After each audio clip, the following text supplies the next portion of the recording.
তুফান, খুব ভয় পাইছি রে। সাকিব ভাইয়ের একের পর এক যে সুসংবাদ দিচ্ছে ভক্তদের, সেটা বলার নাই। প্রথমবারের মতো বাংলা ইন্ডাস্ট্রিতে সিনেমা হতে চলেছে, যেটা দেশ বা দেশের বাইরে পুরো হতভম্ব হয়ে গেছে। বাঙালিরাও পারে এত কম বাজেটে এত সুন্দর সিনেমা করতে। আর এ দেখে কিছু হেটার্সরা বলে নাকি কেজিএফ অ্যানিমেলের নকল।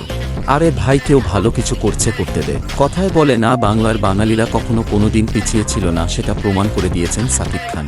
সাকিব খানের টিজার দেখে আমাকে সব করতে ভালো লেগেছে।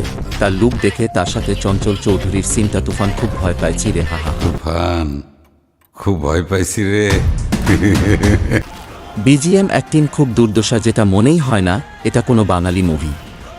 কেজিএফ টিজারে যেমনটা দেখতে পেয়েছিলাম, ভিলেনকে পাওয়ারফুল দেখিয়েছিল, এখানে ঠিক উল্টো রকম। স্যুট টুট পরে খুব ভদ্রতা বোধ করে ডায়লগ দিচ্ছে, বেশ ভালোই লাগছে চঞ্চল চৌধুরীকে, সেটা তার দ্বারাই সম্ভব। কেজিএফ এর মতো লাগে না, ভিন্ন কিছু হতে চলেছে এই তুফান সিনেমায়। আপনাদের কি মতামত নিচে অবশ্যই কমেন্টে জানান। ধন্যবাদ।